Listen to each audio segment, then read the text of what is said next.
Raquel Welch had some intimidating shoes, or some might say bikinis, to fill when she burst onto the scene in Fantastic Voyage in the 1960s. She was immediately compared to Jean Harlow, Rita Hayworth, Jane Russell, and Marilyn Monroe. She perhaps did not quite live up to those stellar heights. And yet it was Raquel Welch who had become the ultimate sex symbol and the icon of the radical new cinematic world of the 1960s.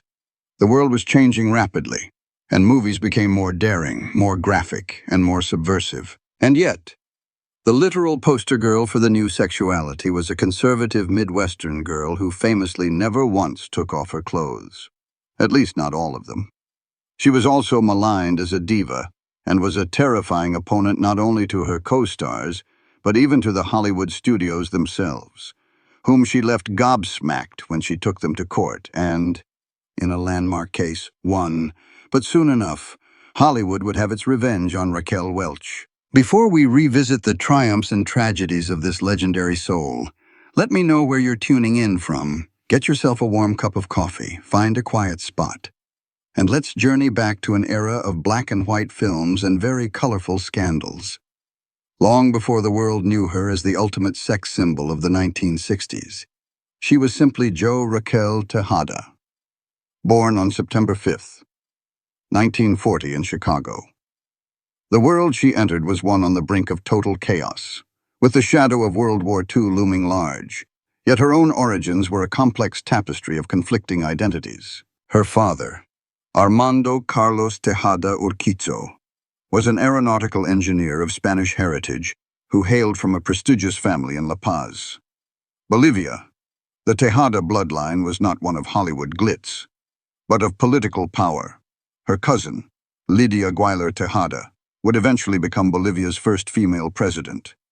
On the other side was her mother, Josephine Sarah Hall, a woman with deep English roots, whose ancestors were among the passengers on the Mayflower. In 1942, the family relocated to the sun-drenched coast of La Jolla, California, a setting that seemed idyllic on the surface. However, for young Jo Raquel, life was governed by strict discipline rather than Californian freedom. Raised as a Presbyterian, she attended the Pacific Beach Presbyterian Church with her family every single Sunday. This religious foundation instilled in her a sense of conservatism that would later stand in stark contrast to the old Hollywood star's image the industry tried to force upon her. She was a conservative Midwestern girl at heart, molded by a quiet, modest upbringing. Every Hollywood tragedy begins with a broken dream, and for Raquel Welch, that dream was ballet. Like many aspiring performers, she began attending ballet classes at the tender age of 7. For 10 long years, she dedicated her body and soul to the dance floor, sweating through grueling training sessions with the singular ambition of becoming a professional ballerina. But at 17, the cruel hand of fate delivered its first strike. Her instructor told her point blank that she lacked the physique for a professional ballet career. The irony was devastating. The very body that the ballet world rejected for being too curvaceous was the same body that was rapidly developing into a weapon of mass distraction. Raquel quickly realized that her stunning looks and physique were her biggest assets, even if they were a consolation prize she hadn't asked for. Thrust into the world of beauty pageants, she dominated the circuit at age 14, winning titles like Miss Photogenic, Miss Contour, and eventually, the Maid of California. Yet, behind the sash and the crown lay a deep-seated cynicism and a feeling of isolation. Looking back on this untold story, a typically forthright Raquel later confessed that her teenage years were devoid of genuine affection. "I've got news for you. No one ever fawned over me," she said. She revealed a painful truth about the male ego. "Do you think in my day-to-day life that my mother, my friends, even a boy would tell me I was attractive all the time? No, oh no, it would have been too much for his masculine pride." She viewed these contests not as a celebration of beauty, but as a mechanical exercise in survival. "I'll tell you why I won," she stated with cold precision. "Because I walked the best in high heels, not because I was so beautiful. The others didn't know how to walk well. It was an early glimpse into the mind of a woman who approached her physical appearance as a job, a tool to be mastered, rather than a source of vanity. By 1958, the turmoil in her personal life began to mirror the uncertainty of her career. Her parents divorced shortly after she graduated from high school, shattering the illusion of family stability. Seeking an anchor in the storm, she married her high school sweetheart, James Welch, taking the last name that she would eventually make famous worldwide. But this was no fairy tale. By 1960, the demands of her professional life were putting a severe strain on her marriage, and despite the arrival of two children, Damon and Tani, the couple separated in 1962. Suddenly, Raquel Welch found herself in a terrifying position, a single mother of two, with no steady job, forced to rely entirely on herself. The glamour of classic cinema was a million miles away. In a move of desperation, she set aside her Hollywood plans and relocated to Dallas. There, the future superstar scraped a precarious living as a model for Neiman Marcus and as a cocktail waitress. It was a humbling existence, far removed from the spotlight. Her parents, dealing with their own lives apart, were never enthusiastic about her acting ambitions.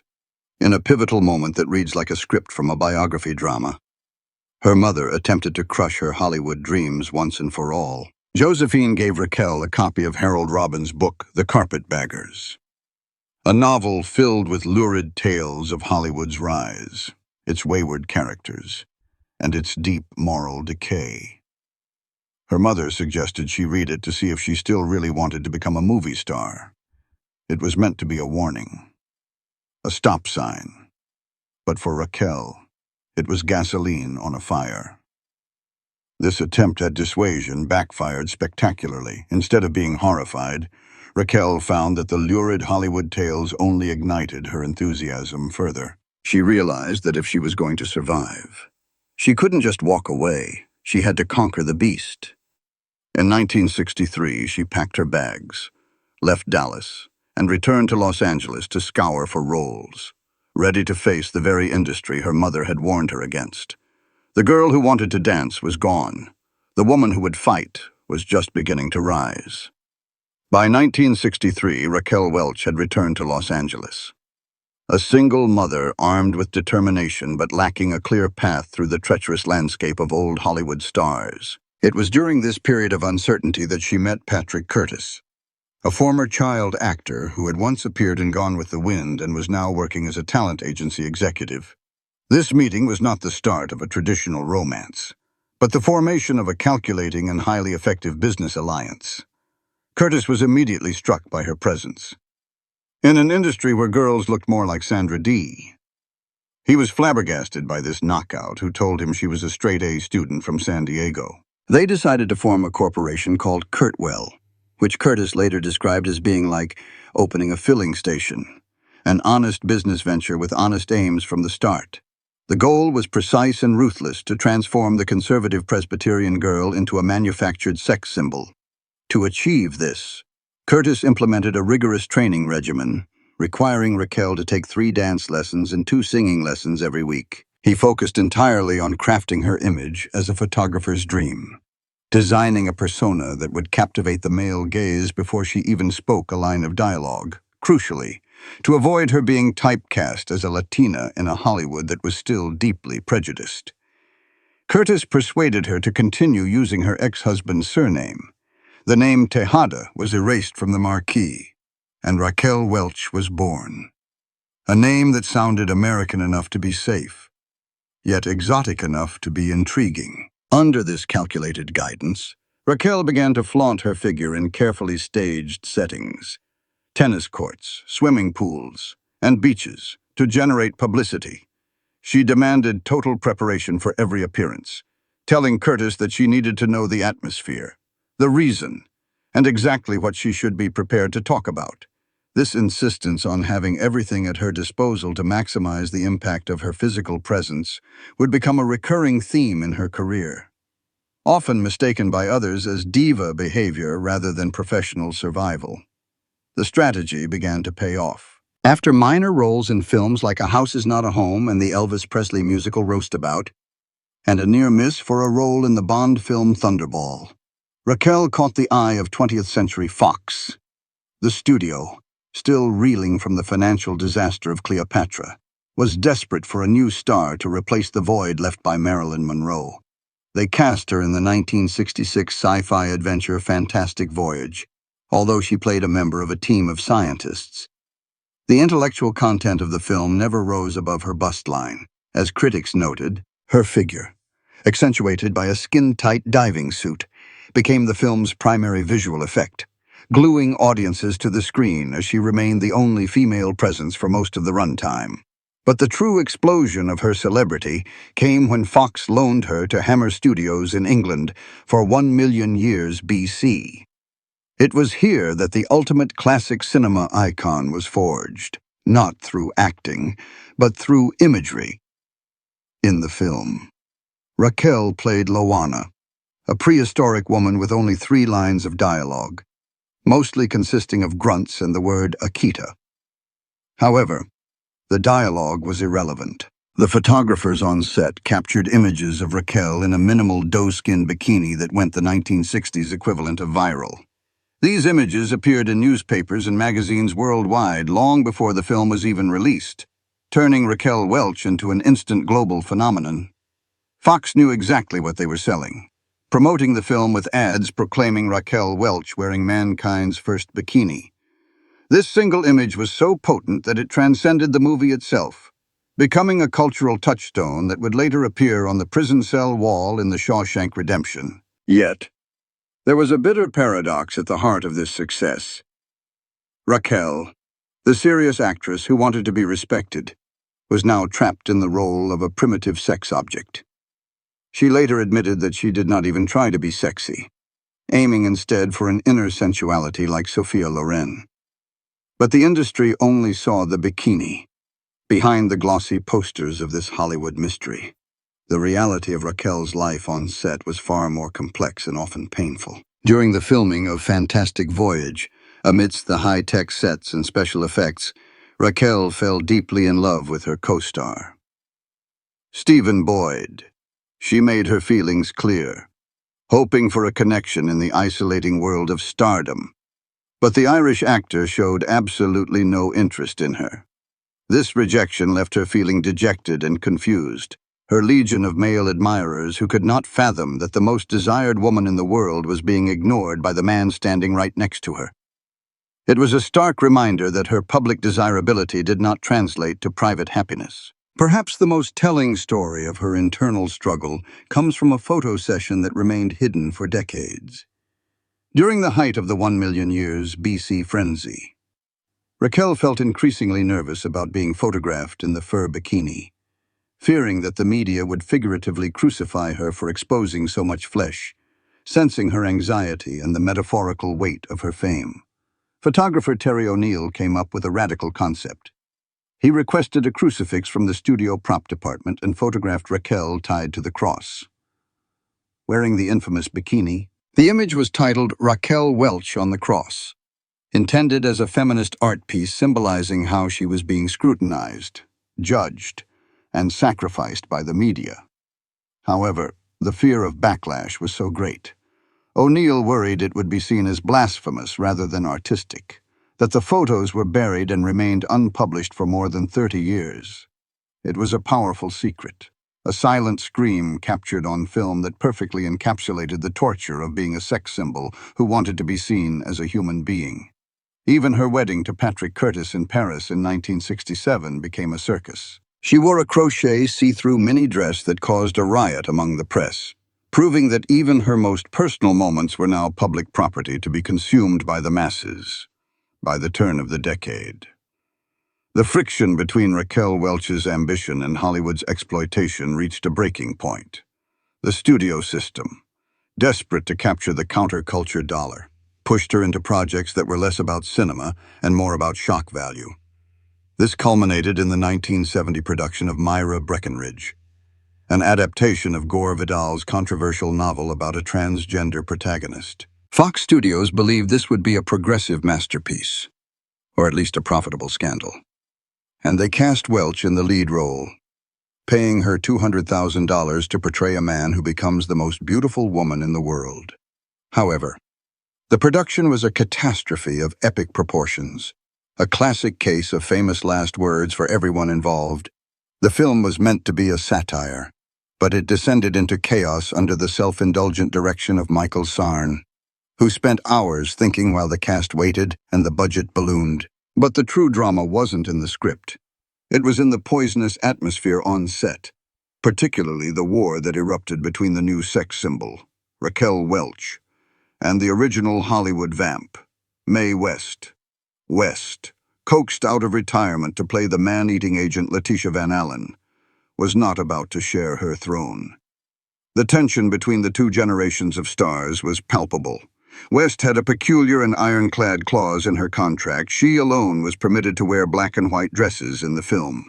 This petty assertion of dominance set the stage for a ridiculous yet symbolic conflict. When Welch arrived for their shared scene wearing a black dress with a white ruffle, West was outraged and immediately complained to the producers. The studio, terrified of the veteran star, forced Welch to compromise. She had to dye the ruffle a pale blue, knowing it would appear white on camera, just to appease West's ego. But the damage was done. The two stars stopped speaking, and the set became a minefield. Farrah Fawcett, making her film debut, found herself caught in the crossfire.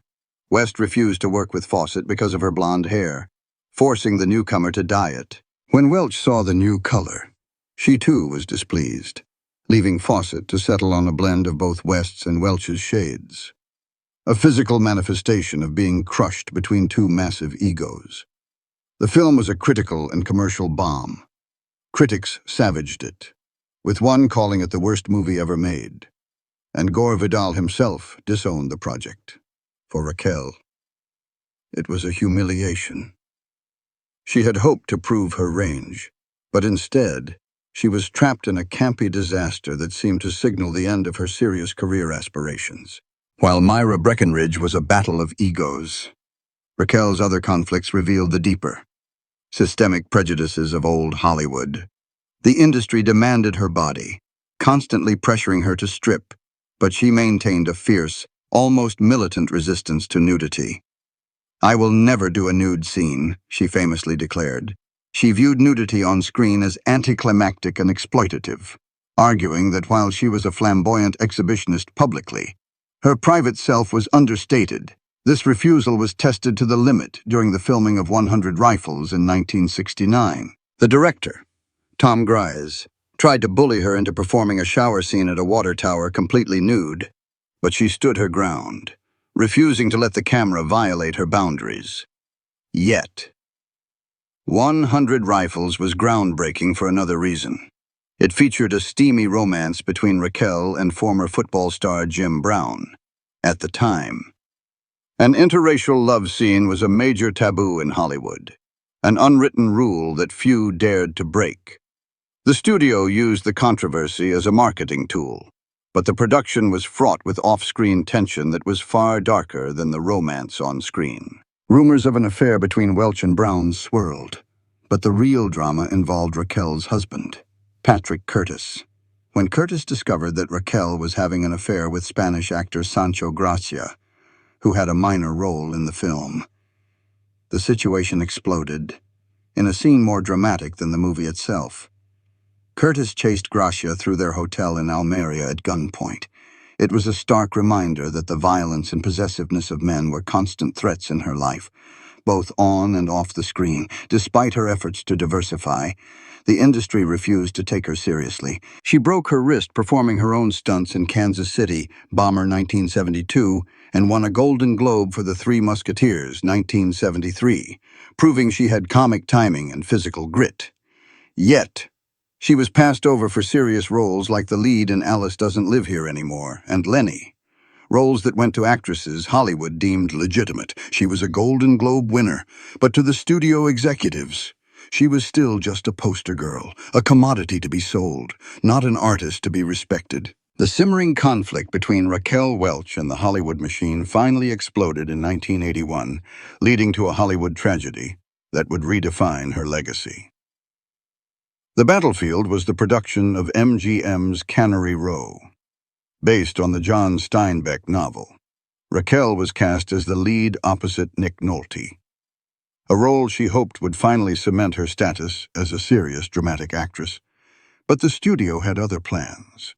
In a move that exemplified the ruthlessness of corporate Hollywood, MGM fired her shortly after filming began.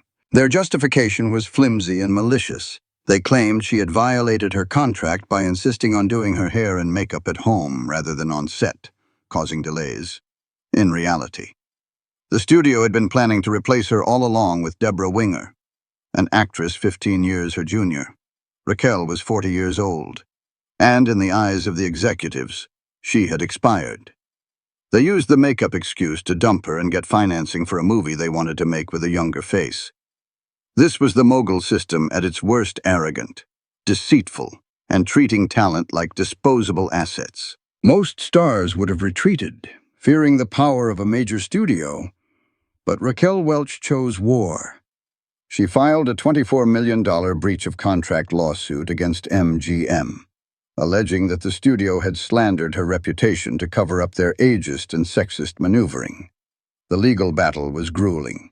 MGM's lawyers tried to paint her as a temperamental diva, a difficult woman who deserved to be fired, but Raquel's team, led by attorney Edward Mosk, exposed the studio's arrogance, arguing they acted without regard for human beings. The jury saw through the studio's lies. In a landmark verdict that sent shockwaves through Tinseltown, they sided with Raquel. When the verdict was read, awarding her over $10 million in damages, Raquel raised both fists in the air in a gesture of triumphant defiance. It was a victory for every actor who had ever been bullied by a studio. However, Hollywood would have its revenge while she won the money and cleared her name. The victory effectively ended her film career. The Boys Club of studio executives closed ranks. She was branded as litigious, a danger to the system, as she later reflected with bitter clarity. I needed to clear my name, but since that time I've never starred in a major motion picture. That's not the outcome I was looking for. She had defeated the giant, but the giant ensured she would never work in his town again. After the gavel fell on her victory against MGM, the studio gates slammed shut. Raquel Welch had won the battle. But she lost the war for her cinematic future. Hollywood exacted its revenge through silence. She was effectively blacklisted from the major motion pictures she so deeply craved. The industry that had manufactured her image now treated her as a liability. In the 1980s and 90s, Raquel was forced to retreat to the smaller screen, starring in television movies with titles like Right to Die, a phrase that ironically mirrored her fight for professional survival. She even turned to self-parody in Seinfeld, playing a comically exaggerated version of her diva persona, proving to the world that she was in on the joke all along. Her personal life remained a revolving door of disappointment. Her fourth marriage to Richard Palmer ended in 2003, a union she later realized was less about love and more about his desire for ringside boxing tickets, accessible through her connections. It was a bitter reminder that, to many men, she was still just a trophy to be displayed, not a woman to be loved. Yet, in her final act, she did something remarkable. She stopped hiding. The star who had been forced to bury her roots embraced her Latino heritage in projects like American Family, finally shedding the Welch mask to reveal the Joe Raquel Tejada soul underneath. However, the most formidable enemy was one she could not sue in her final years. The woman known for her sharp wit and absolute control battled Alzheimer's disease, a struggle she kept completely hidden from the prying eyes of the press. The end did not come with a scandal or a tragedy, but with a quiet fade. On the morning of February 15th, 2023, at her home in Los Angeles, Raquel Welch passed away from cardiac arrest at the age of 82. There was no tragic overdose, no lonely hotel room, just a peaceful exit for the girl who had once been crucified on a cross in a fur bikini for the world's amusement. She left behind her daughter, Tani, and a legacy of resilience. The world mourned the loss of a sex symbol, But those who looked closer mourned a fighter who had kept her dignity intact until the very last breath. The life of Raquel Welch stands as one of the great paradoxes of cinema history. She was the definitive sex symbol of the sexual revolution. Yet she remained a devout Presbyterian who found public nudity distasteful and consistently refused to bear it all. This contradiction defined her existence. The world gazed upon the poster of a wild, primitive woman in a fur bikini, projecting their fantasies onto her, while the real woman underneath was a disciplined, conservative mother simply trying to do a job. The tragedy of her career was not a lack of talent, but a surplus of beauty, as she poignantly observed. Being a sex symbol is like being a convict, once you are stereotyped. The industry locks you in a cell of expectations from which there is almost no escape. We are drawn to her story because it exposes the hollowness of the male gaze. It consumes the image but discards the human being. Raquel Welch's journey forces us to confront the brutal mechanics of the Hollywood studio system. Her tragedy was not a result of bad luck. It was a systemic punishment. The studios wanted her body to sell tickets, but they feared her mind and her autonomy. The Cannery Row incident was not a dispute over hair and makeup. It was a power play designed to humiliate a woman who dared to age past 40 and demand respect. By firing her and attempting to destroy her reputation, MGM treated her as a disposable asset.